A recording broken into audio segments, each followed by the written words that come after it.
Volgende op Diepe Waters. Johan, jy is beter as dit. Jy is nie 'n dief nie. Coach is my baas, nee. Goed. Dan bel ek die polisie.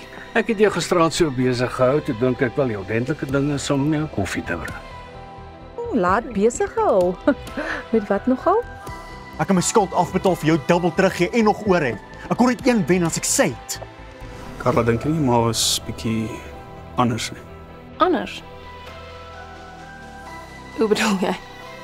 Frans wil my bil op sy plaas gebruik. Hou mami van Frans. Hy is interessant.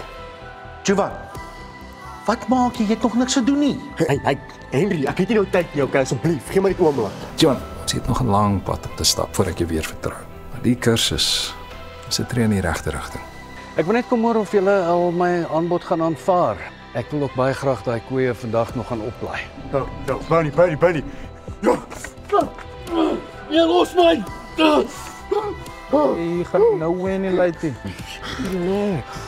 Jy het 'n volle dosyn koeie gekry en een dwaas.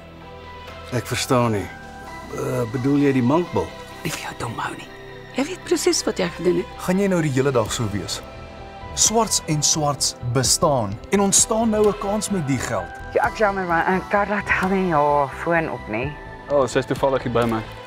That's okay.